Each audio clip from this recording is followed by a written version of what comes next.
¿Sabes cuando le das 32 años de tu vida a un hombre y él lo tira todo por la borda por una aventura con una mujer 20 años menor?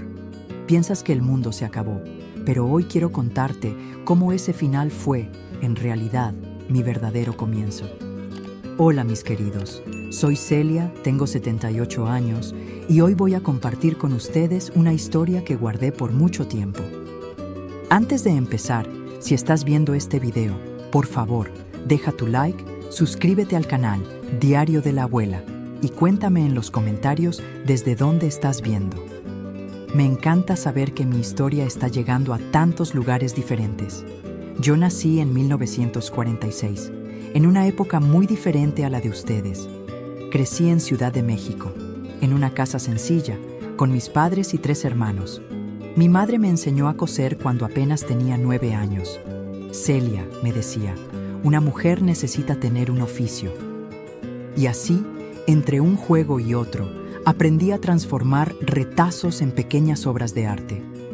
A los 18 años, en 1964, trabajaba como costurera en una pequeña tienda en el centro de la ciudad. No ganaba mucho, pero era suficiente para ayudar en casa y guardar un poquito para mi ajuar. En aquella época, toda muchacha soñaba con casarse, tener hijos, construir una familia, y yo no era diferente. Fue en una tarde de abril cuando él entró a la tienda por primera vez. Fausto tenía 22 años. Era alto, de hombros anchos, con una sonrisa que iluminaba el ambiente. Buscaba un regalo para su madre y terminó saliendo con un pañuelo bordado. Y mi número de teléfono, lo recuerdo como si fuera ayer. Tenía una elegancia natural, a pesar de ser un muchacho sencillo, recién graduado en contabilidad y empezando su carrera. Nuestro noviazgo fue como en las películas antiguas. Me recogía en casa, conversábamos en el portal bajo la mirada atenta de mi padre. Íbamos al cine los domingos. Después de un año, pidió mi mano en matrimonio. Nos casamos en mayo de 1965, en una ceremonia sencilla en la iglesia de nuestro barrio. Yo hice mi propio vestido, un modelo de encaje y satén que había visto en una revista. Nuestra primera casa era un apartamento alquilado, tan pequeño que cuando abríamos el sofá, cama casi no quedaba espacio para caminar. En los primeros años, yo seguí cosiendo en casa para complementar los ingresos, mientras Fausto trabajaba en una empresa de contabilidad. Por las noches, él estudiaba para crecer en su carrera. A veces nos quedábamos hasta tarde, yo cosiendo, él inclinado sobre los libros, y compartíamos sueños sobre el futuro. En 1967 nació nuestro primer hijo, Carlos. Fue la mayor alegría de nuestra vida. Recuerdo a Fausto llorando cuando sostuvo al niño por primera vez. Vamos a darle todo, Celia. Todo lo que nosotros no tuvimos. En 1970 vino Mariana y en 1974, Cristina. Nuestra familia estaba completa. La vida no era fácil con 3 niños pequeños. Lavaba la ropa a mano, pues la lavadora era un lujo que no podíamos permitirnos. Hacía pan en casa para economizar. Remendaba la ropa de los niños hasta que ya no se podía más. Pero siempre había comida en la mesa. Los niños iban a la escuela y poco a poco, muy poco a poco, la vida fue mejorando. En 1975 conseguimos comprar nuestra primera casa. Una casa de 2 plantas en un barrio alejado. Fue también el año en que Fausto fue ascendido a gerente en la oficina donde trabajaba. Recuerdo el día que llegamos con la mudanza. Era una casa pequeña, necesitaba reparaciones, pero era nuestra. Planté rosas en el jardín delantero y un árbol de guayaba en el fondo. Los niños tenían cada uno su rincón. Era nuestro paraíso. Los años fueron pasando, los niños creciendo, Fausto prosperando en su carrera. En 1982 decidió abrir su propio despacho de contabilidad con un socio. Fue un periodo de aprietos. Hipotecamos la casa para conseguir el capital inicial. Pasamos noches sin dormir, preocupados si habíamos tomado la decisión correcta. Pero funcionó. El despacho creció, ganó clientes importantes y en pocos años estábamos en una situación financiera cómoda por primera vez en la vida. pudimos reformar la casa, comprar un coche nuevo, nuestro primer auto del año. Los niños fueron a buenas escuelas. En 1985 hicimos nuestro primer viaje de vacaciones en familia. Fuimos a Acapulco. Nunca olvidaré los ojos de mis hijos viendo el mar por primera vez. La década de los 80 fue buena para nosotros. Trabajábamos duro, pero cosechábamos los frutos. Fausto se convirtió en un contador respetado en la ciudad, con despacho propio y varios empleados. Yo seguía cosiendo, pero ahora por placer, no por necesidad. Hacía vestidos de fiesta para amigas, ropa para los nietos que empezaban a llegar. En 1992 celebramos bodas de plata, 25 años de matrimonio. Hicimos una fiesta en el salón de la iglesia. Renovamos nuestros votos. Fausto me dio un anillo de brillantes, el primero de mi vida. Estábamos rodeados por los hijos, por los primeros nietos, por amigos. Me sentía la mujer más feliz del mundo. Fue alrededor de 1995 cuando comencé a notar pequeños cambios. Fausto llegaba cada vez más tarde del trabajo. Hablaba de expandir el negocio, de nuevos clientes que exigían más tiempo. Compró ropa nueva, más moderna, un reloj caro. Empezó a frecuentar el gimnasio. Preocupación por la salud, decía él. Al principio todo me parecía natural. Al fin y al cabo, estábamos envejeciendo. Era normal querer cuidarse más. Mariana se casó en 1996. Carlos ya estaba casado y tenía 2 hijos. Cristina estaba en la facultad de medicina. La casa empezó a quedarse vacía. Éramos solo Fausto y yo ahora. Y de repente parecía que ya no sabíamos conversar. Las comidas eran silenciosas. Él pasaba cada vez más tiempo en el despacho. Cuando preguntaba sobre el trabajo, recibía respuestas vagas. Cosas aburridas de contabilidad, Celia. No entenderías. Empecé a encontrar recibos de restaurantes caros en el bolsillo de su saco. Lugares donde nunca habíamos ido juntos. A veces sentía un perfume diferente en las camisas. Nada muy obvio, apenas sutilezas. Pero después de tantos años juntos, conoces a tu marido. ¿Sabes cuando algo está diferente? Hablé con mis amigas. Dijeron que eran tonterías, que los hombres de esa edad siempre tienen una crisis, que pronto pasaría.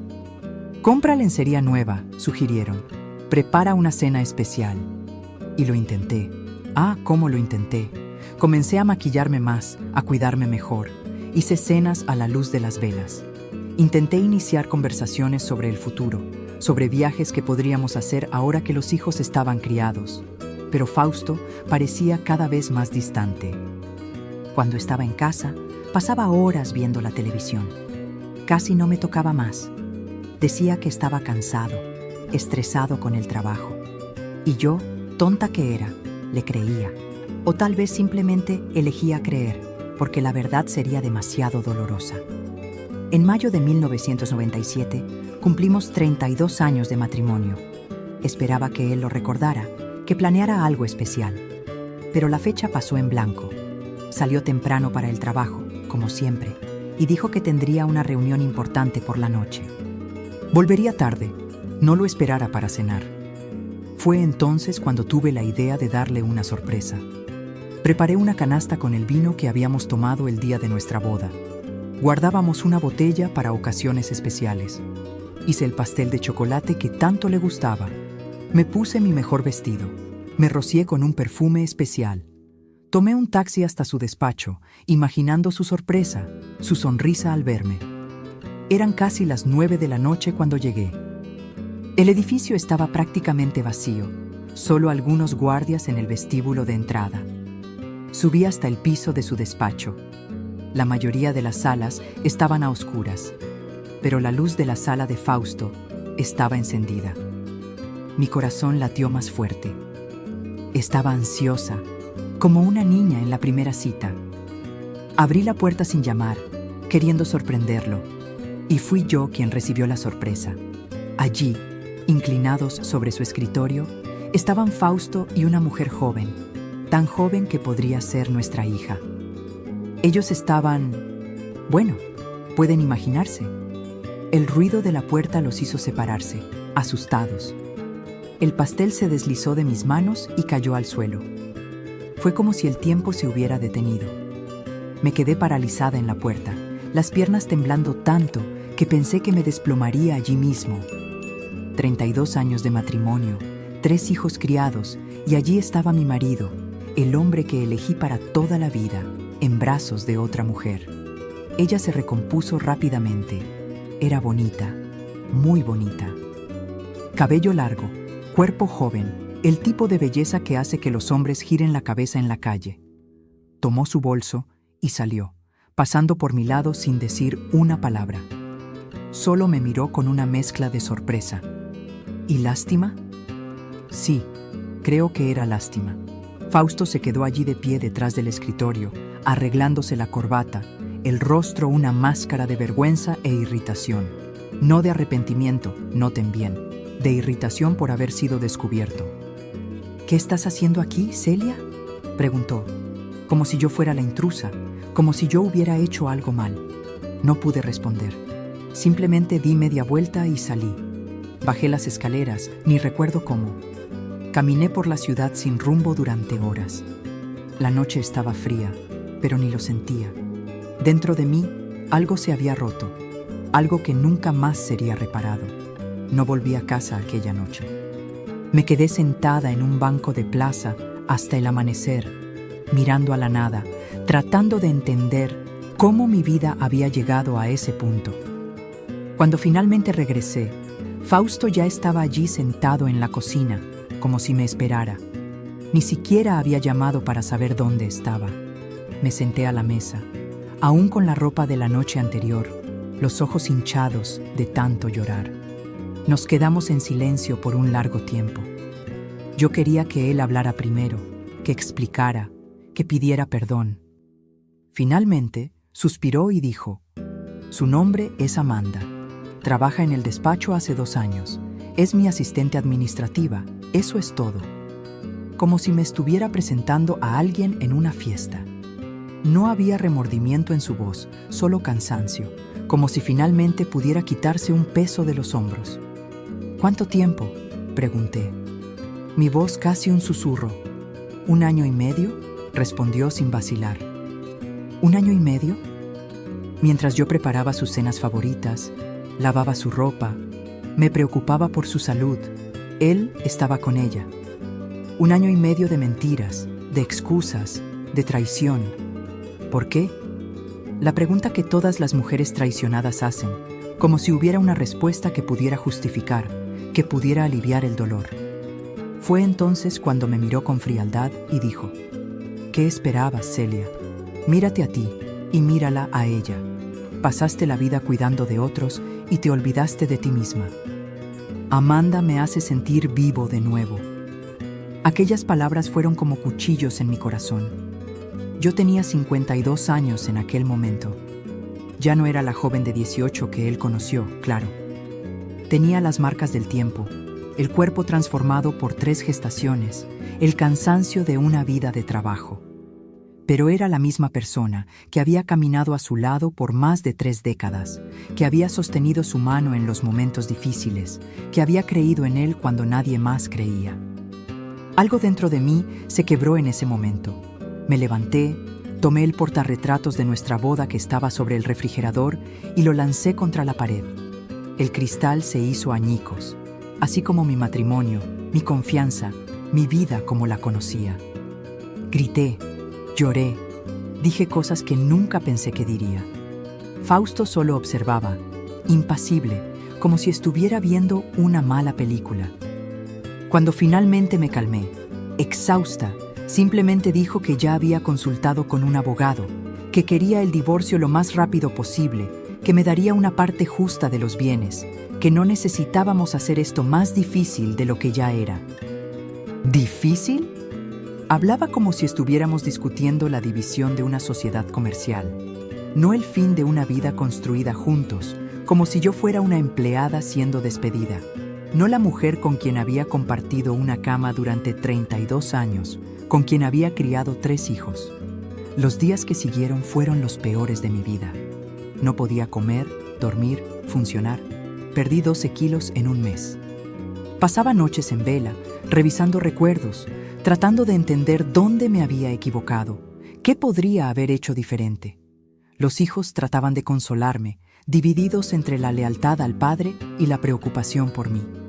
Los vecinos murmuraban. Sentía la vergüenza de ser dejada, abandonada después de tantos años. El fondo del pozo vino en una tarde lluviosa de junio. Había salido a comprar pan, una de las pocas veces que conseguí forzarme a salir de casa en aquellas semanas. Pasando por un restaurante en el centro, vi a Fausto y Amanda sentados junto a la ventana. Ellos no me vieron, pero yo me quedé allí en la lluvia, observando cómo reían, cómo se tocaban, cómo Fausto la miraba, de la misma forma que un día me miró a mí. Aquella noche, llegué a casa empapada, febril, al límite del agotamiento físico y emocional. Abrí el frasco de pastillas para dormir que el médico me había recetado. Pensé que sería más fácil acabar con todo, dejar de sentir aquel dolor que parecía no tener fin. Pero cuando ya tenía las pastillas en la mano, vi el retrato de mis hijos sobre la mesita de noche. Carlos, Mariana, Cristina, sus rostros sonrientes, confiados, y pensé, no voy a darle el gusto de destruirme completamente. No voy a hacer que mis hijos pasen por esto. Devolví las pastillas al frasco. Lloré hasta no tener más lágrimas. Y entonces, en el silencio de aquella habitación que ahora parecía demasiado grande para mí sola, me hice una promesa. Aquello no sería el fin de mi historia. Al día siguiente, cuando salió el sol, algo había cambiado dentro de mí.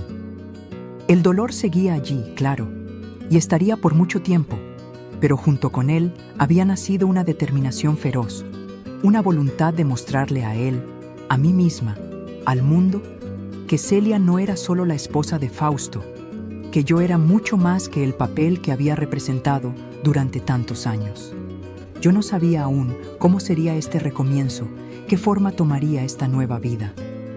Sabía apenas que de alguna manera sobreviviría y más que eso, encontraría un camino para ser feliz nuevamente, por más imposible que eso pareciera en aquel momento.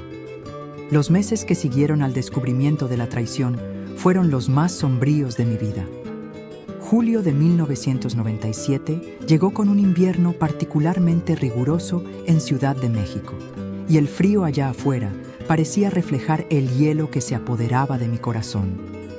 El proceso de divorcio avanzaba, frío e impersonal, como aquellos papeles llenos de términos jurídicos que apenas comprendía. Fausto había salido de casa una semana después de nuestro enfrentamiento. Llevó solo su ropa y objetos personales, diciendo que yo podría quedarme con el resto por ahora, como si me hiciera un favor. Supe después que estaba viviendo en un apartamento en el centro, no muy lejos de su despacho. No necesitaba mucha imaginación para saber que Amanda frecuentaba el lugar. Nuestra casa, aquella que construimos juntos, de repente parecía demasiado grande y extrañamente vacía. Por la noche, el silencio era ensordecedor. Yo vagaba por las habitaciones como un fantasma, tocando los muebles, mirando las fotografías en las paredes, retratos de una familia que ya no existía, al menos no de la forma que yo conocía. Lo peor no era la soledad, aunque pesaba.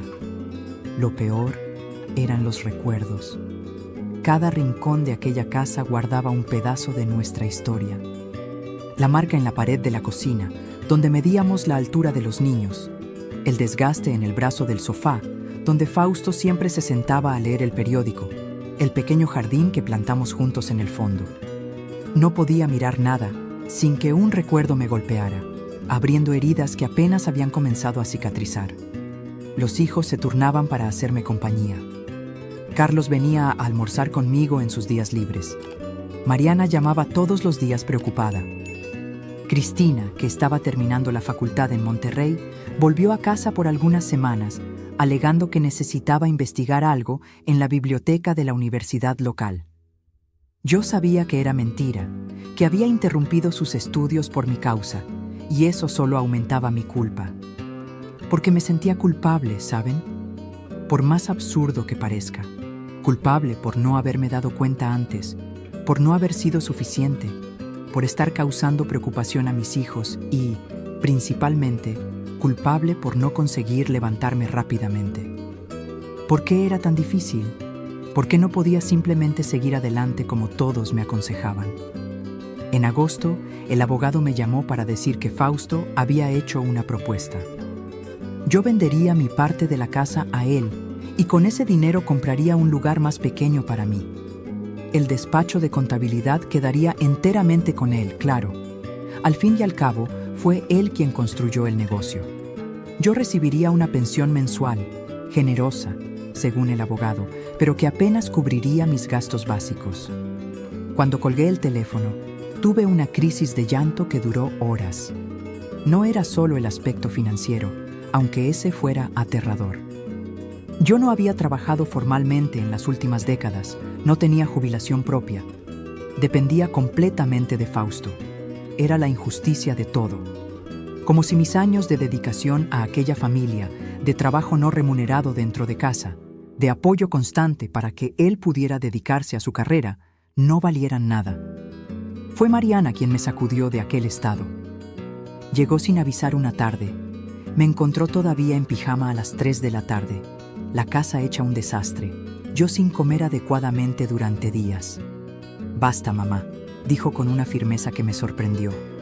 «Vamos a bañarte, a ponerte una ropa decente y a salir de aquí». Intenté argumentar que no tenía ánimo, que prefería quedarme en casa, pero ella fue inflexible. Media hora después, allí estaba yo, bañada, con el pelo peinado por primera vez en días, siendo prácticamente arrastrada fuera de casa. Mariana me llevó a una cafetería en el centro de la ciudad, un lugar pequeño y acogedor, con mesitas de madera y un aroma delicioso a café fresco y pasteles caseros.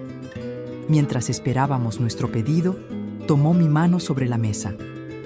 «Tienes que reaccionar, mamá, no por mí, no por papá, no por nadie, por ti misma». Intenté explicar lo difícil que era, cómo me sentía perdida, cómo no sabía ni por dónde empezar. Ella me escuchó pacientemente. Sus ojos, tan parecidos a los míos, llenos de comprensión y de una sabiduría que no esperaba encontrar en alguien tan joven.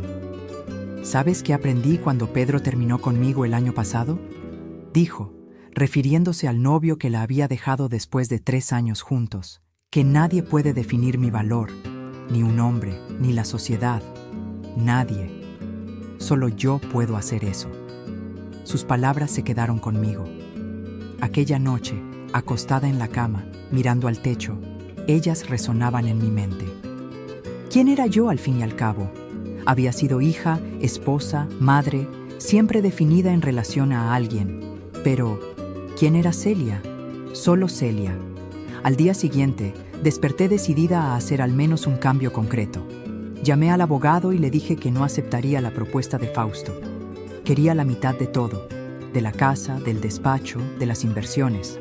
Al fin y al cabo, aquel patrimonio había sido construido durante nuestro matrimonio, con mi apoyo y sacrificio también.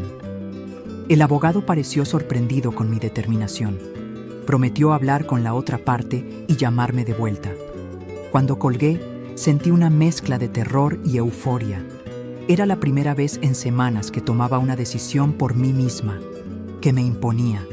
La sensación era aterradora y, al mismo tiempo, liberadora. A finales de agosto, recibí una llamada inesperada. Era Teresa, una señora que frecuentaba la misma iglesia que yo, aunque yo no fuera muy asidua en los últimos tiempos. Ella coordinaba un grupo de apoyo para mujeres en situación de vulnerabilidad y me invitaba a participar en el próximo encuentro. Mi primer impulso fue rechazar. No me sentía cómoda exponiendo mi situación ante extrañas, abriéndome sobre algo que todavía me causaba tanta vergüenza. Pero Teresa fue amablemente insistente. A veces, Celia, solo de escuchar otras historias, ya nos sentimos menos solas.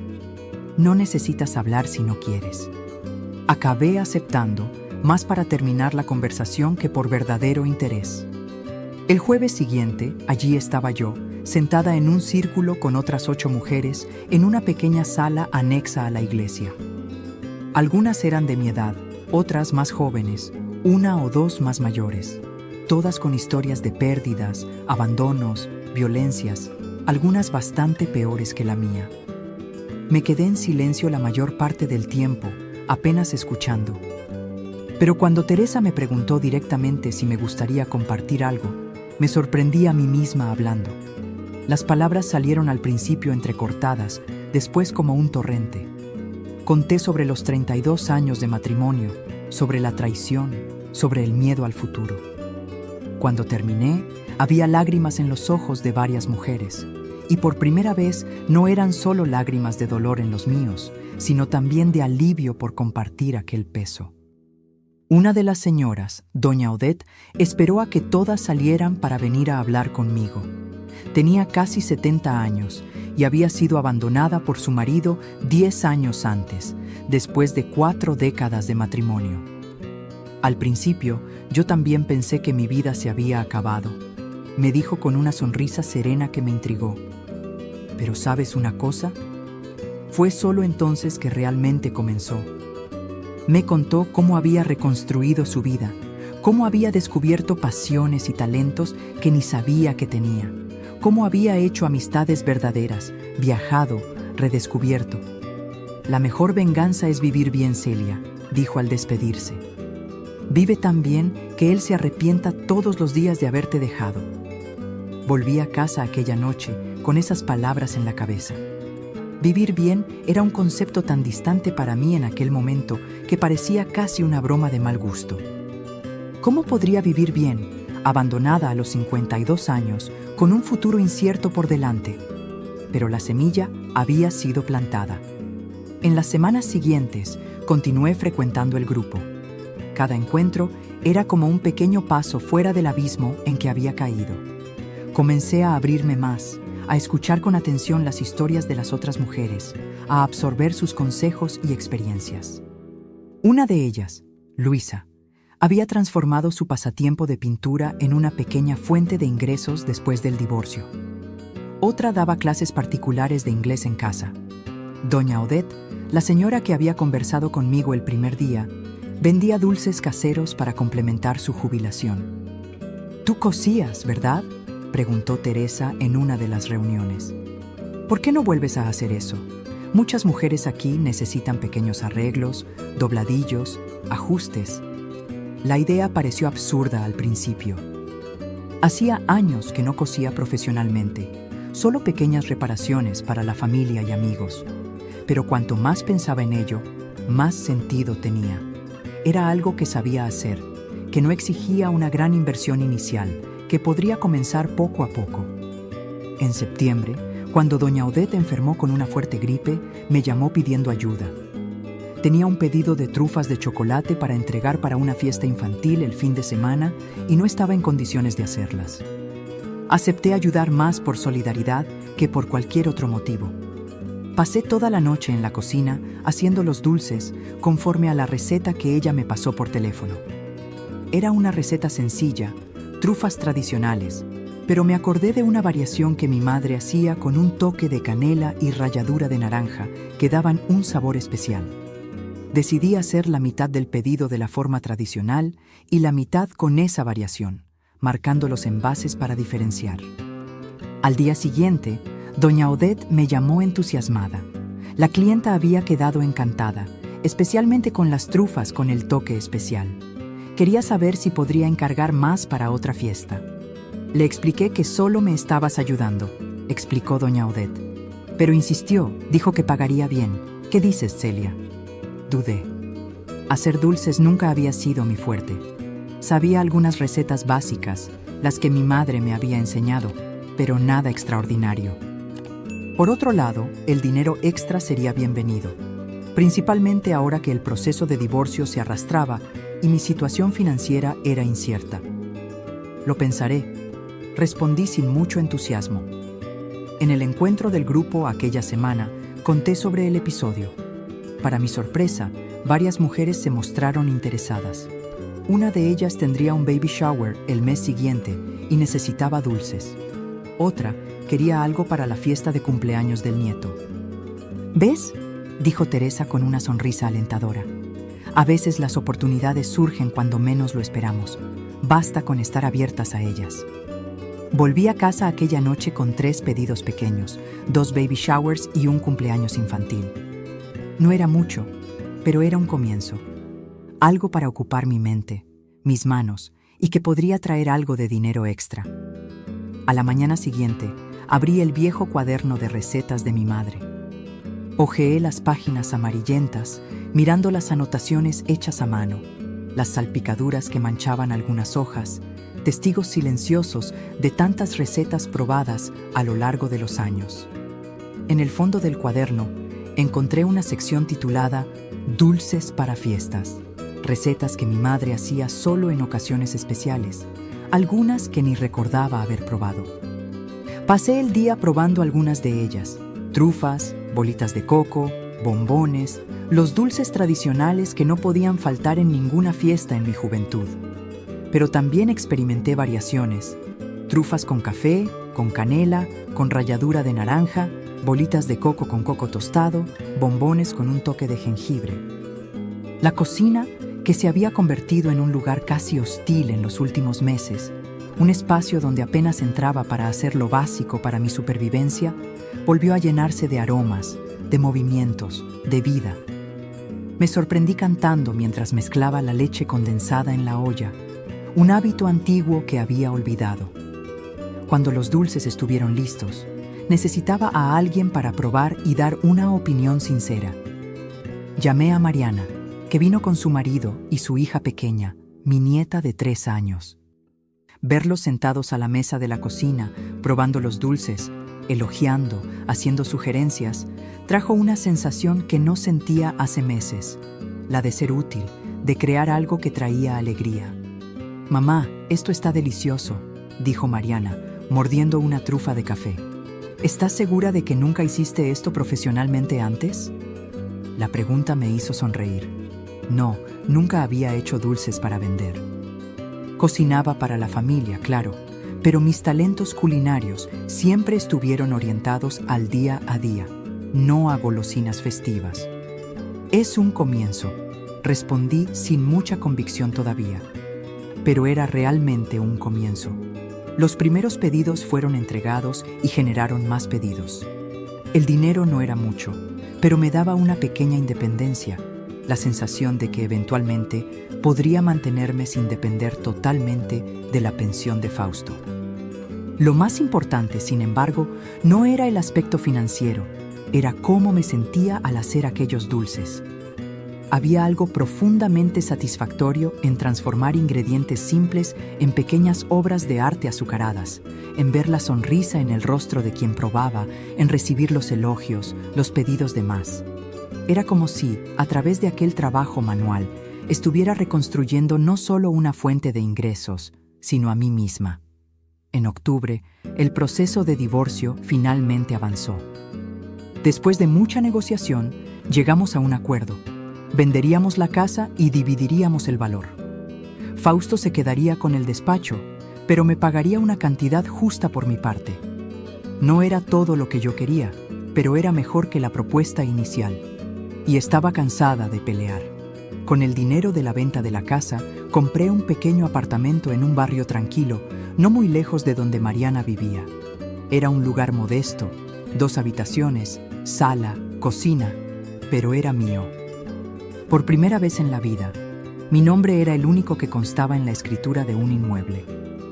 La mudanza fue dolorosa y liberadora al mismo tiempo. Dolorosa porque significaba dejar atrás el escenario de tantos recuerdos, la casa donde mis hijos crecieron. Liberadora porque era un nuevo comienzo, un espacio solo mío, sin fantasmas de un pasado que ya no existía más. En el nuevo apartamento, transformé el comedor en un espacio de producción para los dulces. Compré ollas más grandes, utensilios específicos, moldes, ingredientes en cantidad. Los pedidos seguían llegando, principalmente a través del grupo de apoyo y de los contactos que hice allí. Y así, casi sin darme cuenta, cuando 1997 llegaba a su fin, ya no era solo la mujer abandonada, la esposa traicionada. Era Celia, la repostera de los dulces que hacían que las personas cerraran los ojos de placer al probar. Celia, que tenía su propio dinero, su propia casa, y que comenzaba lentamente a redescubrir su propia fuerza. Ah, mis queridos, qué extraño es mirar hacia atrás ahora con la sabiduría de mis 78 años y darme cuenta de cómo aquel momento que parecía el fin de todo fue, en realidad, apenas el inicio de un viaje increíble. Cuando 1998 llegó, estaba en mi pequeño apartamento nuevo con 53 años y la sensación de estar viviendo una vida que nunca había imaginado para mí. El divorcio había sido finalizado oficialmente en diciembre, exactamente una semana antes de Navidad. Firmé los papeles con una mezcla de tristeza y alivio, el fin oficial de una historia de 32 años, pero también el inicio de mi nuevo capítulo. Aquella primera Navidad sola fue diferente a todo lo que había experimentado antes. Los hijos se dividieron. Carlos y su familia almorzaron con Fausto, mientras Mariana y Cristina vinieron a mi apartamento. Preparé una cena sencilla, pero esmerada. Cuando ellas preguntaron si podían ayudar, me di cuenta de que estaba acostumbrada a hacer todo sola, a ser la madre que cuida de todos. Permitir que mis hijas asumieran parte de las tareas, que contribuyeran no solo con su presencia, sino con el trabajo, fue una pequeña revolución en nuestra dinámica familiar. Durante la cena, Cristina anunció que había sido aceptada para la residencia médica en un hospital importante de Ciudad de México. Volvería a casa, al menos por algunos años. Su presencia en la ciudad fue uno de los mejores regalos que recibí en aquel periodo. Enero trajo un aumento inesperado en los pedidos de dulces. Las fiestas de fin de año habían hecho que mis trufas y bombones circularan entre más personas, generando nuevas clientas. De repente, me vi teniendo que rechazar pedidos porque no daba abasto. Fue Cristina quien sugirió que contratara ayuda. Mamá, estás perdiendo dinero rechazando pedidos. ¿Por qué no llamas a alguien del grupo de apoyo para que te ayude? Estoy segura de que hay mujeres allá que estarían felices con un trabajo, aunque sea temporal. La idea me pareció aterradora al principio. Contratar a alguien significaba asumir un compromiso. Formalizar algo que hasta entonces era solo un arreglo casero para complementar mis ingresos. Pero después de pasar una noche entera despierta para dar cuenta de un pedido grande para un quinceañero, me di cuenta de que Cristina tenía razón. En la siguiente reunión del grupo de apoyo, mencioné que necesitaba ayuda con los dulces. Inmediatamente, 2 mujeres se ofrecieron. Lourdes, una señora de 60 años que había perdido a su marido recientemente, y Juana, una joven de 28 años que se estaba separando y necesitaba urgentemente ingresos para mantener a 2 hijos pequeños. Acordamos una prueba para la semana siguiente. Preparé mi cocina, separé los ingredientes y esperé nerviosamente por ellas. Nunca había enseñado a nadie a hacer mis dulces. Nunca había compartido las recetas especiales que había adaptado de mi madre. Era como abrir una parte íntima de mí, algo que pertenecía a la vieja Celia, la esposa y madre, pero que ahora era el fundamento de la nueva Celia, la repostera independiente. Para mi sorpresa, la experiencia fue maravillosa. Lourdes tenía manos habilidosas y una paciencia infinita para los detalles. Juana aprendía rápido y tenía ideas creativas para decoraciones. Trabajamos juntas aquel día, produciendo 5 tipos diferentes de dulces para una boda. Cuando terminamos, exhaustas pero satisfechas, miré las bandejas repletas de pequeñas obras de arte azucaradas y sentí algo que no experimentaba desde hacía mucho tiempo: orgullo. Creo que formamos un buen equipo, dije, sirviéndoles café en la pequeña mesa de la cocina. A partir de ahí, Lourdes y Juana comenzaron a venir 3 veces por semana para ayudarme. Les pagaba por hora trabajada, un valor justo que habíamos acordado juntas. Mi comedor ya no era suficiente como espacio de producción. Poco a poco, toda el área social del apartamento fue tomada por utensilios, envases, ollas. Cristina, que pasaba por allí frecuentemente, comenzó a insistir en que necesitaba un espacio propio. No puedes seguir produciendo en casa a esta escala, mamá. Además de no ser práctico, no está regularizado. ¿Ya pensaste en alquilar un local comercial pequeño? La idea parecía absurda. Yo, a los 53 años, abriendo un negocio, asumiendo gastos fijos como alquiler, cuentas, impuestos, parecía irresponsable, demasiado arriesgado. Pero la semilla había sido plantada. Comencé a prestar atención a locales comerciales vacíos por el barrio. Llegué a visitar 1 o 2 solo por curiosidad. Los valores de alquiler me asustaron, claro, pero no estaban completamente fuera de la realidad, considerando lo que ya estaba ganando con los dulces. En marzo de 1998, recibí una llamada que cambiaría el rumbo de las cosas. Era la madre de una quinceañera para quien había hecho dulces el mes anterior. Quería saber si aceptaría hacer no solo los dulcitos, sino el pastel principal para la boda de su hija mayor. Sus trufas fueron las mejores que hemos probado, dijo. Estoy segura de que sus pasteles deben ser igualmente maravillosos. Dudé. Hacer pasteles para fiestas era otro nivel de complejidad. Requería técnicas que no dominaba, equipos que no poseía, un espacio mayor que mi pequeña cocina. Estaba a punto de rechazar cuando recordé las palabras de doña Odette en el grupo de apoyo. La vida comienza cuando salimos de nuestra zona de confort. ¿Puedo hacer una prueba para que usted pruebe?, me escuché diciendo para mi propia sorpresa. Colgué el teléfono y entré en pánico. ¿Qué acababa de prometer? Hacer un pastel de bodas. Yo, que nunca había hecho más que pasteles simples para cumpleaños familiares. Aquella noche no pude dormir. Revisé viejos libros de recetas, busqué referencias, tomé notas. A la mañana siguiente, fui a la biblioteca pública y pasé horas consultando revistas de cocina, copiando instrucciones sobre técnicas de repostería. Después pasé por una tienda de artículos para fiestas e invertí en moldes, boquillas para decorar, bases para pastel. Una inversión que comprometió buena parte de mis ahorros del mes. Durante una semana entera practiqué, hice y rehice masas, probé coberturas, testé rellenos. Mis vecinos nunca comieron tantos pasteles como en aquel periodo. Finalmente, cuando creí que había llegado a una versión aceptable, invité a la clienta a probar. Esperé ansiosamente mientras probaba cada combinación que había preparado. Su rostro no revelaba mucho, lo que solo aumentaba mi nerviosismo. Cuando terminó, limpió delicadamente sus labios con la servilleta y me miró seriamente. «Doña Celia», dijo, e hizo una pausa que pareció durar una eternidad. «Esto está simplemente divino. Ni en los mejores salones de la ciudad probé algo tan especial. ¿Dónde aprendió a hacer pasteles así?» No supe qué responder. La verdad es que no había aprendido formalmente. Era una combinación de las recetas de mi madre, de años observando y ayudando en cocinas de amigas y parientes, y de una semana intensa de prueba y error.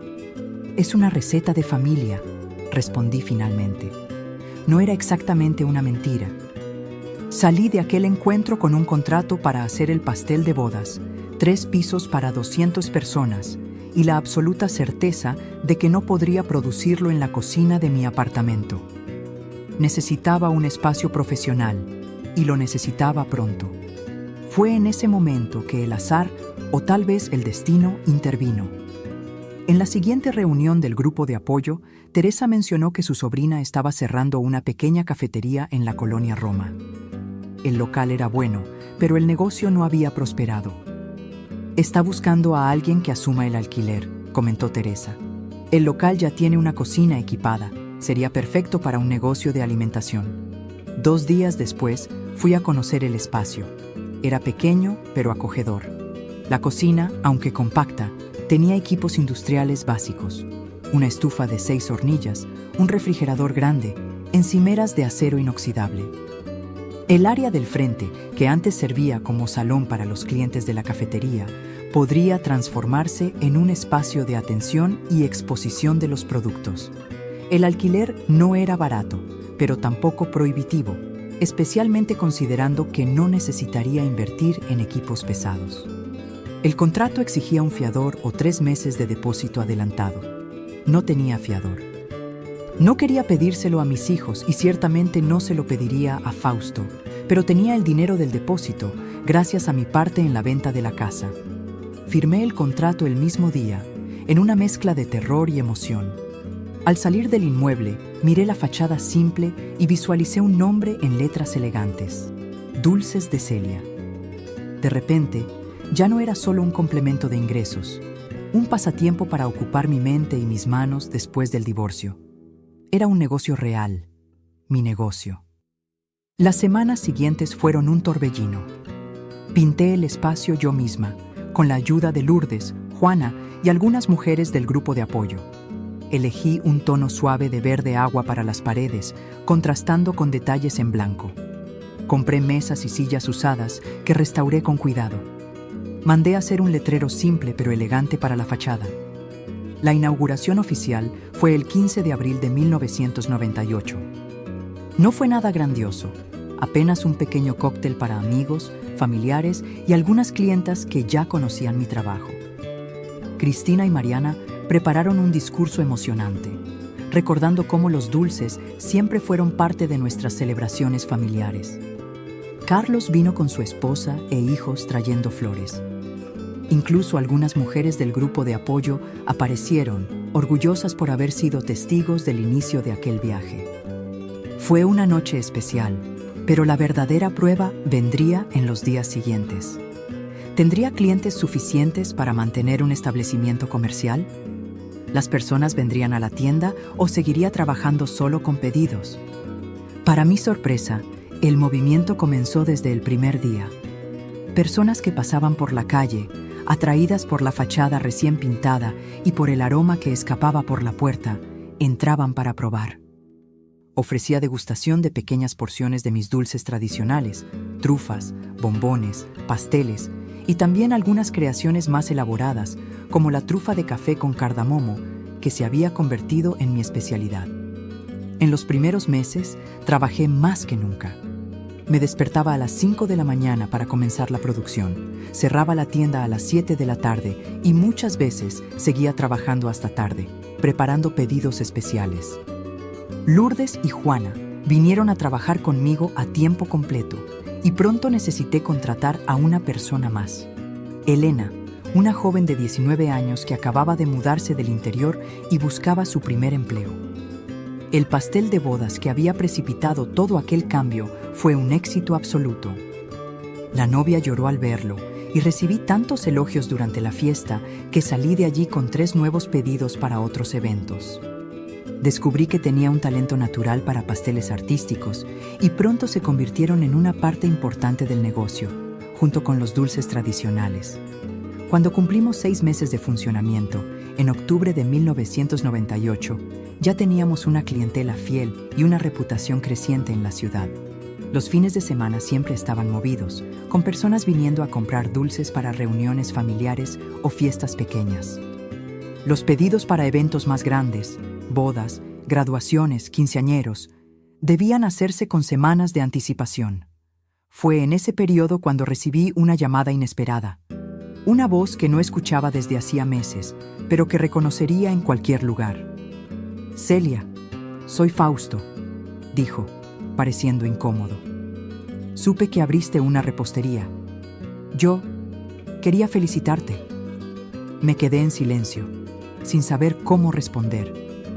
Era la primera vez que hablábamos directamente desde la finalización del divorcio.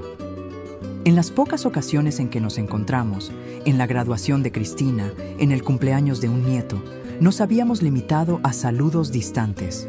«Gracias», respondí finalmente, con una formalidad que no combinaba con quien había compartido toda una vida.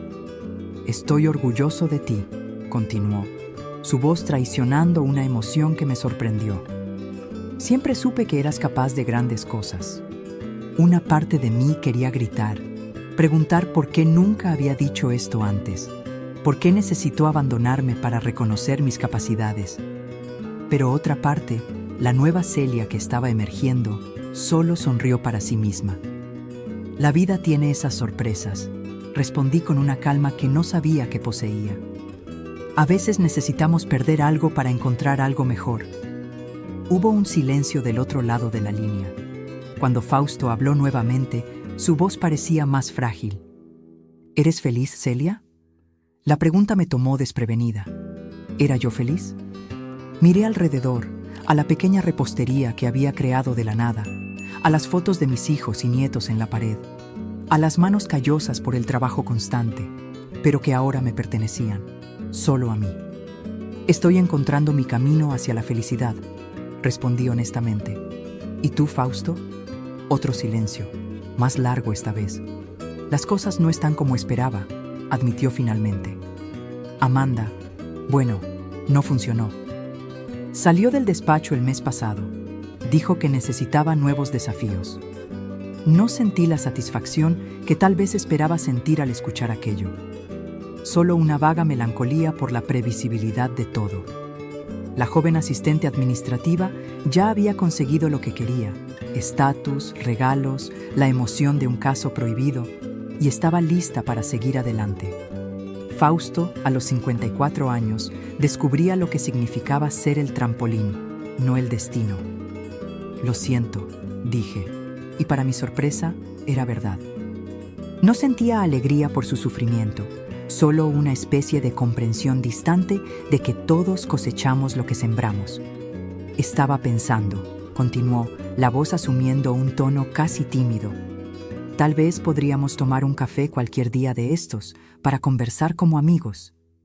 Amigos. La palabra resonó en mi mente. Este hombre había sido mi marido, mi compañero, mi pareja de vida por más de 3 décadas. Era el padre de mis hijos, el abuelo de mis nietos. Pero, ¿amigo? Eso era algo nuevo, un territorio inexplorado. Tal vez algún día, Fausto, respondí sin compromiso. Pero ahora tengo que colgar. Tengo un pastel de cumpleaños que terminar. Y era verdad. En la encimera de la cocina, esperando los toques finales, había un pastel para el 6º cumpleaños de mi nieto mayor. Un pastel que yo había creado con mis propias manos, con mi propio talento, en mi propio negocio. Aquella conversación con Fausto marcó un punto de inflexión en mi jornada emocional. Me di cuenta de que ya no lo odiaba, que el dolor agudo de la traición se había transformado en algo más distante, como una cicatriz antigua que a veces todavía duele cuando cambia el tiempo, pero que ya no impide los movimientos. Más importante, me di cuenta de que ya no necesitaba su validación, ni su aprobación, ni su arrepentimiento. Cuando 1998 llegaba a su fin, estaba firmemente establecida en mi nuevo camino. Dulces de Celia ya no era solo un lugar donde se compraban trufas y pasteles. Era un punto de encuentro, un espacio donde las personas compartían historias, celebraban momentos especiales, encontraban consuelo en los pequeños placeres de la vida. Y yo, la mujer que casi se perdió en el dolor del abandono, había encontrado no solo un medio de supervivencia, sino una verdadera vocación.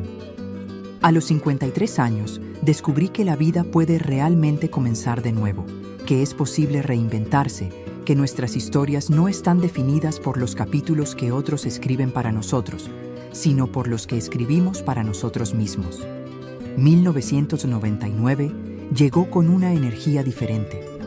Hacía casi 2 años de aquella noche fatídica en que encontré a Fausto y Amanda en su despacho, y apenas reconocía a la mujer que había sido. El dolor no había desaparecido completamente. Dudo que algún día desaparezca, pero se había transformado en algo diferente, menos agudo, más como un eco distante que ocasionalmente se hace oír. Dulces de Celia prosperaba modestamente. No éramos la repostería más famosa de Ciudad de México, pero teníamos nuestro espacio, nuestra clientela fiel, nuestra reputación de calidad y atención cálida. Poco después del Año Nuevo, me di cuenta de que necesitábamos expandirnos. El espacio de la cocina ya no daba abasto para la demanda creciente, especialmente para los pasteles de boda, que se habían convertido en nuestra especialidad. El propietario del inmueble me ofreció la tienda de al lado, que estaba vacía desde hacía algunos meses. Era una oportunidad perfecta para ampliar, pero también un compromiso financiero significativo. Me senté con Cristina, que se había convertido en mi consejera informal para asuntos de negocios, y analizamos los números. «Mamá, los resultados muestran que podemos asumir el riesgo», dijo después de revisar el balance de los últimos meses. «Pero va a exigir más de ti, más empleados, más responsabilidades, más trabajo». A los 54 años me preguntaba si tenía energía para eso. Mi cuerpo ya no respondía como antes. Las noches en vela, preparando pedidos, dejaban marcas más profundas. Los dolores de espalda por estar horas de pie eran más persistentes. Pero también había una vitalidad nueva, un propósito que me impulsaba. «Lo haré», decidí, pero no sola. Llegó la hora de traer a alguien para que me ayude en la gestión. Lourdes, que trabajaba conmigo desde el principio, fue la elección natural. Con sus 61 años, tenía la madurez y la confiabilidad que yo necesitaba. Además, había demostrado un talento especial para la organización y para tratar con los clientes. Le ofrecí una pequeña participación en el negocio. Ella entraría con trabajo, mientras yo cubriría los costos de la expansión. La reforma duró 2 meses. Derribamos la pared entre las 2 tiendas, ampliamos la cocina, creamos un espacio más acogedor para que los clientes se sentaran y degustaran nuestros productos. Invertimos en mejores equipos, en una vitrina refrigerada más moderna, en una decoración que reflejaba la personalidad del negocio.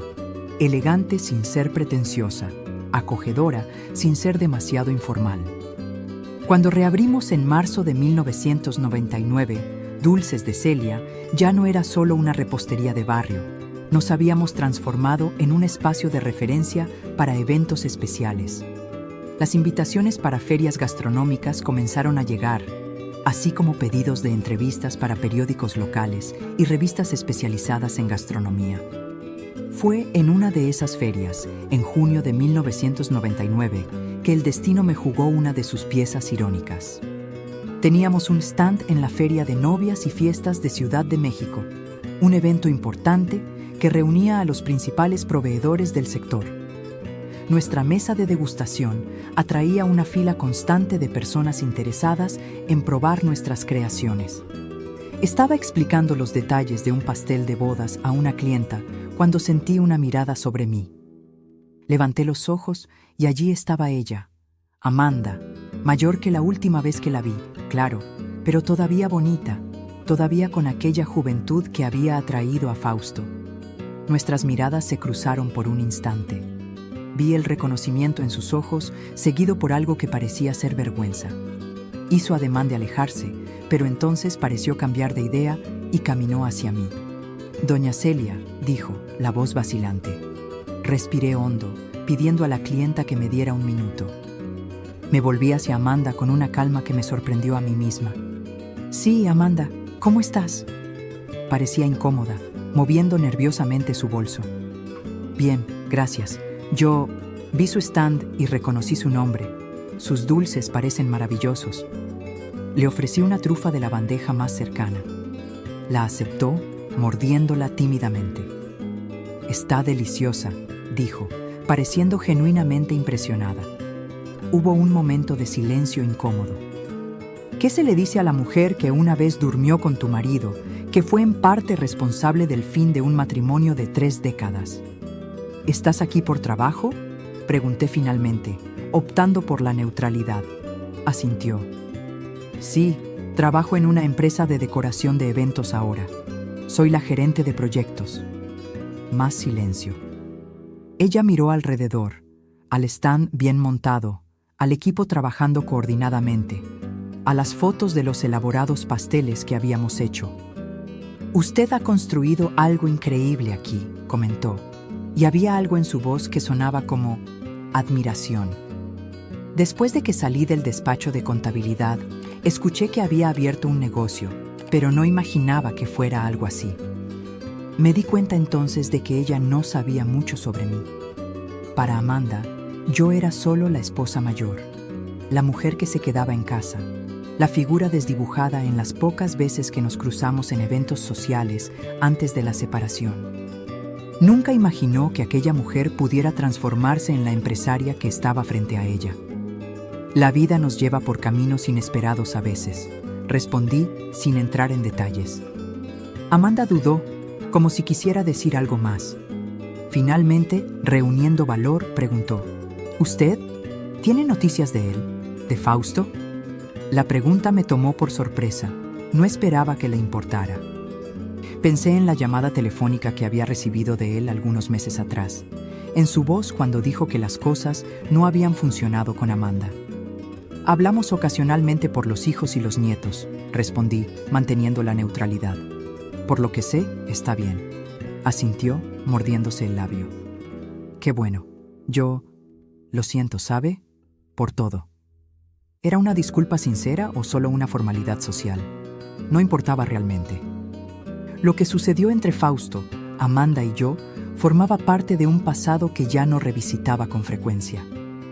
La vida sigue, Amanda, respondí simplemente, para todos nosotros. Me miró por un largo momento, como si intentara descifrar algo. Después agradeció por el dulce y se alejó, perdiéndose entre la multitud de visitantes de la feria. Aquel encuentro breve e inesperado me dejó pensativa el resto del día. No por la presencia de Amanda en sí, sino por lo que representaba, un capítulo cerrado de mi vida, una herida que había cicatrizado sin que me diera cuenta completamente. Por la noche, de vuelta en la repostería, compartí el episodio con Lourdes mientras cerrábamos la caja. ¿Cómo te sentiste al verla?, preguntó mi amiga y ahora socia, preocupación evidente en su rostro. Reflexioné por un momento. En paz, respondí, sorprendida por mi propia constatación, como si esa historia ya no tuviera poder sobre mí. Lourdes sonrió, apretando mi mano sobre el mostrador.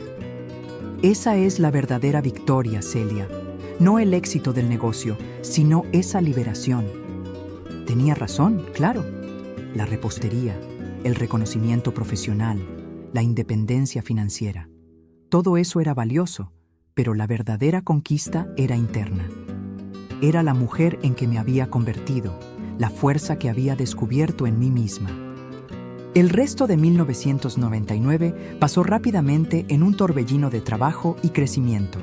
Contratamos a 2 empleadas más para dar cuenta de la demanda creciente. Comencé a impartir pequeños talleres de repostería los sábados, compartiendo técnicas básicas con clientes interesados. No eran clases formales. Yo no tenía formación para eso, sino sesiones distendidas donde compartía lo que había aprendido en la práctica. Fue en uno de esos talleres, en noviembre, que conocí a Antonio. Tenía 60 años, era profesor universitario jubilado de literatura mexicana y estaba allí porque quería aprender a hacer dulces para sorprender a sus nietos en Navidad. Mi esposa siempre se encargó de esa parte, explicó con una sonrisa melancólica. Desde que falleció hace 2 años, las celebraciones familiares nunca han vuelto a ser las mismas. Había algo encantador en su forma de hablar, en las manos grandes y un poco torpes tratando de modelar las trufas, en la atención genuina con que escuchaba mis instrucciones. Al final de la clase, me agradeció efusivamente y preguntó si podría volver la semana siguiente para aprender más.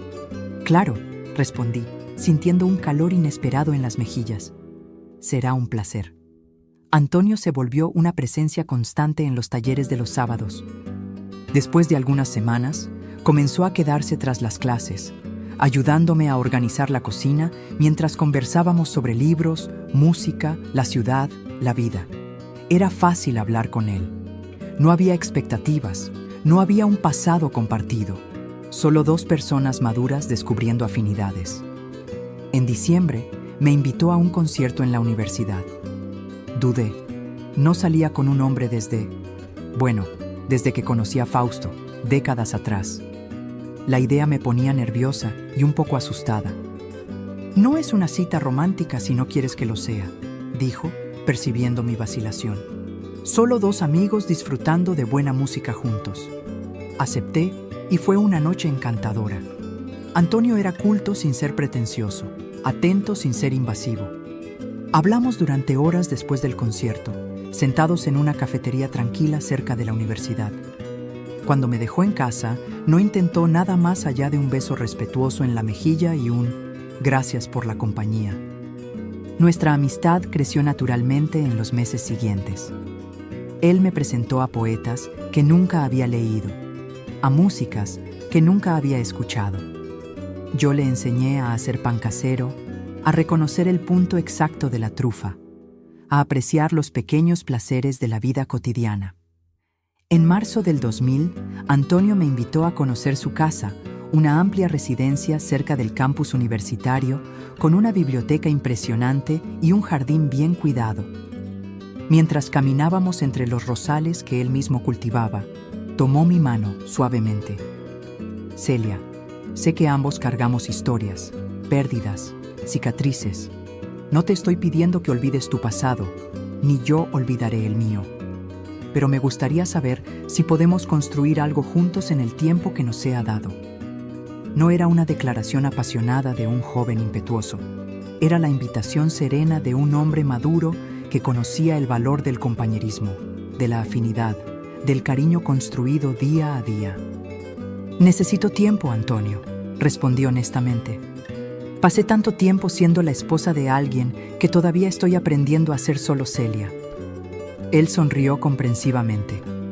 Todo el tiempo del mundo, no tengo prisa. Y así continuamos en una danza lenta de aproximación y descubrimiento.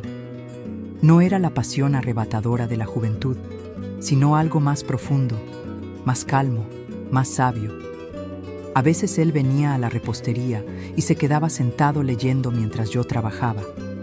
Otras veces yo iba a su casa y cocinábamos juntos o simplemente conversábamos hasta tarde, compartiendo historias, miedos, sueños. En mayo del 2000, una noticia inesperada sacudió nuestra rutina. Cristina vino a visitarme a la repostería, visiblemente agitada. «Mamá, ¿sabes lo de papá?» Mi corazón se aceleró. ¿Qué pasó con él? Está internado. Parece que tuvo un principio de infarto anoche. Fausto, internado. La noticia me golpeó con una fuerza sorprendente. A pesar de todo lo que había pasado entre nosotros, seguía siendo el padre de mis hijos. Seguía siendo alguien que había ocupado un espacio importante en mi vida. ¿Qué hospital?, pregunté, ya quitándome el delantal. Lourdes me miró con preocupación. ¿Quieres que vaya contigo?, negué con la cabeza. No es necesario. Cristina irá conmigo. El hospital quedaba a pocos kilómetros de la repostería. Durante el trayecto, Cristina me puso al día sobre la situación. Fausto había sentido una molestia en el pecho mientras estaba en el despacho. Un colega lo llevó a urgencias, donde diagnosticaron un principio de infarto. No había sido grave, pero los médicos lo mantenían internado para observación y exámenes. Carlos está con él ahora, explicó Cristina. Mariana fue más temprano, pero tuvo que salir a buscar a los niños a la escuela. Llegamos al hospital y subimos directamente a la habitación indicada en recepción. Carlos estaba sentado en un sillón junto a la cama, donde Fausto reposaba, aparentemente dormido. Mi hijo se levantó al verme, sorprendido. «Mamá, no esperaba que vinieras», le di un abrazo rápido. «¿Cómo está?» «Estable. Los médicos dicen que fue una advertencia. No llegó a tener daños graves en el corazón, pero necesita cambiar algunos hábitos, hacer seguimiento». Miré a la figura en la cama. Fausto parecía mucho mayor de sus 56 años. El cabello que ya tenía canas cuando nos separamos, ahora estaba completamente blanco. El rostro tenía nuevas líneas, más profundas, marcando la frente y las comisuras de los ojos. Estaba más delgado también, casi frágil. En ese momento, sus ojos se abrieron. Parpadeó varias veces confundido. Luego me reconoció. «Celia». Su voz era ronca, sorprendida. «¿Qué haces aquí?» Carlos intervino rápidamente. «Voy a buscar un café. Vuelvo en unos minutos». Cuando quedamos solos, me acerqué a la cama. «Vine a ver cómo estás», respondí simplemente. Los hijos estaban preocupados. Asintió, acomodándose en las almohadas para una posición más erguida. «No tenías que molestarte, no fue nada grave». «Un principio de infarto nunca es nada grave, Fausto». «¿Qué dijeron los médicos?». Suspiró, pasando la mano por su cabello blanco. «Lo de siempre. Necesito dejar de fumar, hacer ejercicio, comer mejor, reducir el estrés. Fausto parecía derrotado, como si esas recomendaciones médicas fueran una carga demasiado pesada para llevar. Por primera vez, vi más allá de la rabia y el rencor que había cultivado durante tanto tiempo. Vi solo a un hombre envejecido, enfrentando su propia mortalidad. ¿Tienes ayuda en casa?, pregunté, recordando el apartamento donde vivía solo desde que Amanda lo dejó. Negó con la cabeza. Contraté a una muchacha que va 2 veces por semana. Para el resto, me las arreglo. Nos quedamos en silencio por algunos momentos. Era extraño estar allí junto a la cama de hospital del hombre que había roto mi corazón, sintiendo no rabia o resentimiento, sino una especie de compasión distante. ¿Cómo va la repostería?, preguntó finalmente, claramente tratando de cambiar de tema. Bien, expandimos el año pasado. Ahora tenemos un espacio mayor, más empleados. Sonrió levemente. Siempre supe que serías buena en esto. Siempre tuviste un talento especial para hacer feliz a la gente con tu comida. Era un elogio sincero, quizás el primero en mucho tiempo que no venía cargado de indirectas o arrepentimientos. Solo un reconocimiento honesto de algo que él siempre supo sobre mí. Gracias, respondí sintiendo una extraña paz. Es un trabajo que me realiza. Conversamos por unos minutos más sobre los hijos, los nietos, banalidades.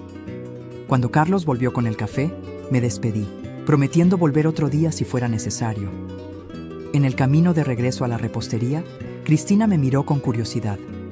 ¿Cómo fue? Reflexioné por un momento. Diferente de lo que esperaba. No sentí nada de lo que pensé que sentiría. ¿Y qué esperabas sentir? No sé. Tal vez satisfacción por verlo vulnerable. Quizás rabia renovada. Pero no sentí nada de eso. Solo comprensión, creo, de que todos envejecemos, todos enfrentamos consecuencias, todos necesitamos seguir adelante. Aquella noche, le conté a Antonio sobre la visita al hospital. Estábamos sentados en la terraza de mi casa, compartiendo una botella de vino y observando el cielo estrellado.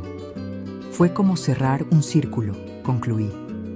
Como si un capítulo que estaba entreabierto finalmente pudiera cerrarse por completo. Antonio tomó mi mano, sus ojos reflejando la comprensión de quien también había cerrado capítulos dolorosos. Creo que eso se llama perdón, Celia. No necesariamente perdonar al otro, sino perdonarte a ti misma por haber sufrido, por haber permitido que el dolor ocupara tanto espacio. Sus palabras tocaron algo profundo en mí. Era eso mismo. No había perdonado a Fausto por la traición, pero me había perdonado a mí misma por haber construido mi identidad en torno a él, por haberme perdido cuando él se fue, por haber tardado en encontrar mi propia fuerza. ¿Sabes?, dije, mirando las estrellas. Creo que finalmente entendí cuál es la verdadera venganza para quien nos lastima. Antonio alzó una ceja, curioso. ¿Y cuál sería? Ser feliz, respondí con una calma segura.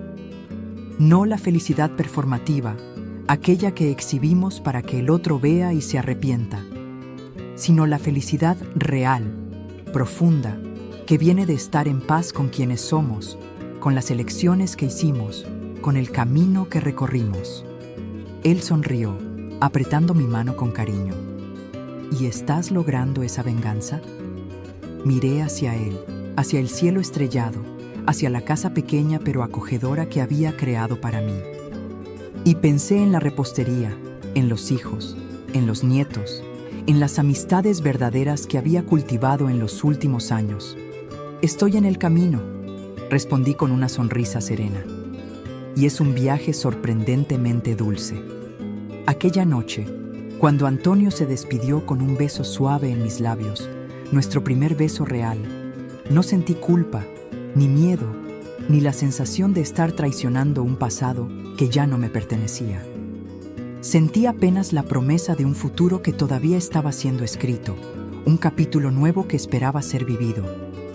Y así, mis queridos, descubrí que la vida tiene muchas curvas inesperadas, algunas dolorosas, otras maravillosas, que nuestros mayores desafíos pueden convertirse en nuestras mayores bendiciones, que nunca es tarde para volver a empezar, para reinventarse, para encontrar alegría en los pequeños y grandes logros. Pero todavía falta contar cómo todo esto me trajo hasta aquí, a los 78 años, compartiendo mi historia con ustedes. Los años 2000 marcaron el inicio de una nueva fase en mi vida. A los 55 años, experimentaba sensaciones que nunca había conocido antes. La libertad de tomar mis propias decisiones sin consultar con nadie, el orgullo de construir algo con mis propias manos y la dulzura de una relación basada en respeto mutuo y admiración. Mi relación con Antonio floreció lentamente, como una planta que necesita tiempo para crear raíces fuertes. No había la urgencia de la juventud, solo la tranquila certeza de dos personas que sabían el valor del compañerismo genuino. Nos encontrábamos 2 o 3 veces por semana, dividiendo nuestro tiempo entre mi casa, la suya y, por supuesto, la repostería. Antonio se encantaba con el ambiente de Dulces de Celia, muchas veces trayendo un libro y quedándose horas sentado en una mesita en el rincón, observando el movimiento, conversando con clientes, ocasionalmente ayudándome cuando el flujo aumentaba.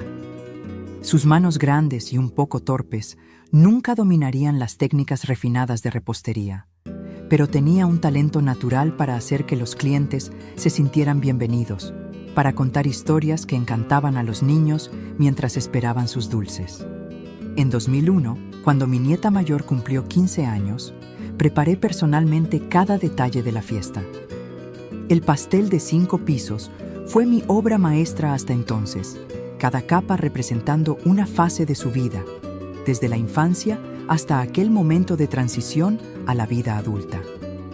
Antonio estuvo a mi lado durante toda la celebración, sosteniendo mi mano cuando me emocioné al ver a la niña, tan parecida a Mariana a la misma edad, soplando las velas. «Has creado algo extraordinario, Celia», me dijo, y no se refería solo al pastel. Fue en aquel año también cuando tomé una decisión importante para el negocio. Nuestra clientela se había expandido más allá del barrio y recibíamos pedidos de toda la ciudad. El espacio, incluso después de la expansión, comenzaba a quedarse pequeño nuevamente, especialmente en épocas de mayor movimiento, como Navidad y temporada de bodas. Lourdes, que se había convertido no solo en mi socia, sino en una amiga querida, sugirió que abriéramos una segunda tienda, esta vez en un barrio más céntrico. «Tenemos clientes que vienen desde el otro lado de la ciudad para comprar tus pasteles, Celia», argumentó. «Imagina si les facilitamos la vida con un punto más accesible». La idea era tentadora, pero también aterradora. Expandirse significaba asumir nuevos riesgos, contratar más personas, dividir mi atención entre 2 locales. A los 56 años, me preguntaba si tenía energía para este nuevo desafío. Fue Cristina quien me ayudó a tomar la decisión. Una tarde de domingo, mientras almorzábamos en familia en mi casa, trajo una carpeta llena de planillas y proyecciones. «Hice un análisis completo, mamá. Los números sostienen la expansión y no tienes que ser tú sola quien gestione todo. Ya es hora de que traigas a alguien de la familia al negocio, ¿no crees?». La miré sorprendida. Cristina era médica. Tenía una carrera prometedora en el hospital donde trabajaba. Nunca había demostrado interés en involucrarse con la repostería, más allá de ser una clienta asidua y una hija orgullosa. «¿Estás sugiriendo?», sonrió. Esa sonrisa que siempre me recordaba cuando era pequeña y tenía una idea traviesa. «Estoy pensando en un cambio de carrera. En realidad, me gusta la medicina, pero en los últimos años he sentido que falta algo. Viéndote transformar tu pasión en un negocio exitoso, me di cuenta de que yo también quiero crear algo con mis propias manos». La propuesta de Cristina era clara. Invertiría sus ahorros en la nueva tienda y asumiría la gestión del nuevo punto, mientras yo seguiría enfocada en la tienda original y en la creación de nuevos productos. Era una solución perfecta. Manteníamos el negocio en la familia. Yo no necesitaría dividirme entre 2 locales, y Cristina podría iniciar su propio viaje emprendedor con una marca ya establecida. En marzo de 2002 inauguramos la segunda unidad de Dulces de Celia en un barrio elegante de Ciudad de México. El espacio era mayor que el original, con un concepto un poco diferente. Además de los dulces y pasteles para fiestas, ofrecíamos un pequeño café donde los clientes podían disfrutar de nuestras creaciones acompañadas de cafés especiales y tés. La prensa local cubrió la inauguración, destacando no solo la calidad de los productos, sino también la historia detrás del negocio. Cómo una mujer de mediana edad se había reinventado tras un divorcio traumático, transformando una habilidad casera en un emprendimiento exitoso. El artículo, publicado en un periódico de gran circulación, me dejó con sentimientos contradictorios. Por un lado, sentía el orgullo de ver mi trayectoria reconocida y valorada. Por otro, era extraño ver aspectos íntimos de mi vida expuestos de esa manera, transformados en una especie de cuento inspirador para consumo público. ¿Te molesta eso?, preguntó Antonio después de leer el artículo. Reflexioné por un momento. ¿No es incómodo ver mi dolor transformado en una narrativa de superación? Consideró la pregunta con la seriedad que siempre dedicaba a mis inquietudes. Tal vez, respondió finalmente. Pero también es poderoso ver cómo tu historia puede inspirar a otras personas en situaciones similares. ¿Cuántas mujeres de nuestra generación se sienten invisibles después de perder el papel de esposa? ¿Cuántas creen que es demasiado tarde para volver a empezar? Sus palabras resonaron en mí en los días siguientes, especialmente cuando comencé a recibir mensajes y visitas de mujeres que habían leído el artículo. Algunas venían a la repostería solo para estrechar mi mano y decir que mi historia les había dado esperanza. Otras me buscaban para pedir consejos sobre cómo comenzar su propio negocio, cómo superar el miedo a lo desconocido, cómo encontrar fuerza en medio del dolor. Me di cuenta de que sin quererlo me había convertido en una especie de referente para mujeres de mediana edad en busca de reinvención. Era una responsabilidad que no había pedido, pero que acepté con humildad y gratitud por la oportunidad de transformar mi propia cicatriz en puente para otras personas. Fue en este contexto que surgió la invitación para participar en un programa en la radio local, una entrevista especial para el Día Internacional de la Mujer en marzo de 2003. Dudé inicialmente. Nunca había sido una persona que buscara los reflectores. Pero Antonio me animó. Tu voz necesita ser escuchada, Celia. No solo por ti, sino por todas aquellas que aún no han encontrado el valor para usar la propia voz. La entrevista fue un éxito inesperado. Lo que debería ser una conversación de media hora se extendió a casi 2, con oyentes llamando para hacer preguntas, compartir sus propias historias, agradecer por la inspiración. La emisora recibió tantas respuestas positivas que me invitaron para una sección semanal, donde podría compartir no solo recetas, sino reflexiones sobre la vida, el trabajo, las relaciones. Así nació Conversaciones con Celia, un programa de radio que se convertiría en parte importante de mi vida en los años siguientes.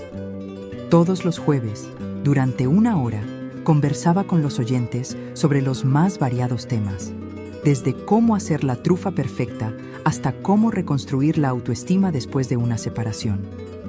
No tenía pretensiones de ser terapeuta o consejera profesional. Era solo una mujer compartiendo su experiencia, sus descubrimientos, sus reflexiones sobre la vida. El programa creció. Ganó popularidad especialmente entre mujeres mayores de 50 años.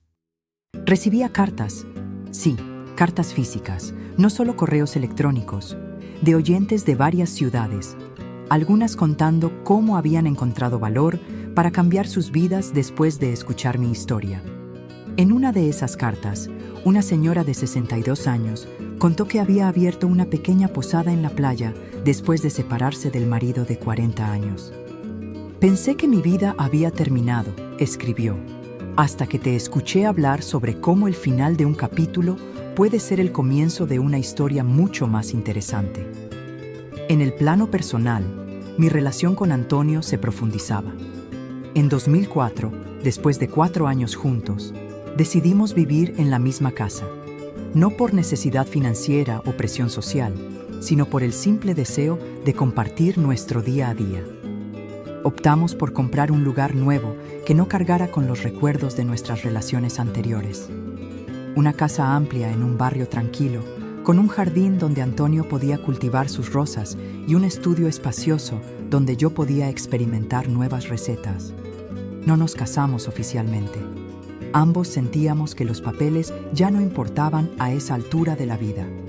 El compromiso que teníamos el uno con el otro era más profundo de lo que cualquier contrato podría expresar. Estaba basado en el respeto mutuo, en la admiración sincera, en el amor que crece lentamente, como un buen vino que mejora con el tiempo. En 2005 ocurrió algo que nunca imaginé posible. Fausto apareció en la repostería. Hacía años que no lo veía, excepto en ocasiones familiares, como bodas y graduaciones, donde manteníamos una distancia educada. Estaba más viejo, naturalmente, pero parecía en mejor forma que cuando lo visité en el hospital 5 años antes. Vestía con elegancia discreta, el cabello blanco bien cuidado, el rostro marcado por arrugas que contaban historias. Vaciló en la puerta, claramente incómodo, hasta que Lourdes lo reconoció y me llamó discretamente en la oficina. «Tu exmarido está aquí», susurró, preocupación evidente en sus ojos. «¿Quieres que le diga que estás ocupada?» Respiré hondo. «No, está bien, voy a atenderlo». Caminé hasta el salón, donde Fausto esperaba de pie, mirando las vitrinas de dulces con aparente interés. Cuando me vio, se enderezó, ajustando la corbata en un gesto nervioso que reconocí de tantos años de convivencia. «Hola, Fausto», saludé, manteniendo un tono neutral. «¿En qué puedo ayudarte?» Se aclaró la garganta, visiblemente incómodo. «¿Podemos hablar en privado? No tomaré mucho de tu tiempo». Lo conduje hasta mi pequeña oficina en la parte trasera de la tienda. Le ofrecí un café que aceptó con un asentimiento de cabeza. Nos sentamos frente a frente, separados por el escritorio antiguo que había rescatado de un anticuario y restaurado con mis propias manos. «Has transformado este lugar», comentó, mirando alrededor. «Está todo muy bonito». «Gracias, pero imagino que no viniste hasta aquí para elogiar la decoración». Sonrió levemente, reconociendo mi franqueza característica. «No, de hecho, vine porque me estoy jubilando. Voy a pasar el despacho a Carlos. Ha demostrado ser un excelente contador, mejor de lo que yo jamás fui». Asentí, esperando que continuara. Fausto giraba la taza de café entre los dedos, buscando las palabras. Cuando se acerca el momento de cerrar una carrera, de pasar el testigo, acabamos reflexionando sobre la vida, sobre las elecciones que hicimos, prosiguió. «No siempre tomé las decisiones correctas, Celia. Tú lo sabes mejor que nadie». Permanecí en silencio, permitiéndole seguir a su propio ritmo. No había ira en mí, solo una curiosidad tranquila sobre a dónde nos llevaría esa conversación. «Vine a pedir disculpas», dijo finalmente, levantando los ojos para encontrar los míos, no solo por lo que pasó con Amanda, sino por todos los años en que no valoré lo que teníamos, en que no vi tu fuerza, tu talento, tu dedicación. Las palabras eran sinceras, pude sentirlo. No había ensayo en ellas, solo la honestidad cruda de un hombre enfrentando sus errores. «¿Por qué ahora, Fausto? ¿Después de tantos años?», suspiró, pasando la mano por su cabello blanco. «Porque ahora entiendo mejor, porque vi lo que construiste después de nuestra separación, porque escuché tu programa de radio y me di cuenta del impacto que tus palabras tienen en la vida de tantas personas». Me sorprendí. «¿Escuchas mi programa?», asintió un poco avergonzado. «Todos los jueves». Al principio, confieso, fue por curiosidad, después porque realmente aprecio lo que dices, la forma en que abordas temas difíciles con tanta humanidad. Nos quedamos en silencio por un momento, absorbiendo la extrañeza de aquella situación. El hombre que había roto mi corazón, escuchando mis reflexiones semanales sobre vida, amor, superación. «Acepto tus disculpas, Fausto», dije finalmente. «No porque merezcas el perdón, sino porque yo merezco la paz». Asintió, comprendiendo el matiz de mi respuesta. ¿Eres feliz, Celia? ¿Realmente feliz? La pregunta me sorprendió, no por su contenido, sino por la sinceridad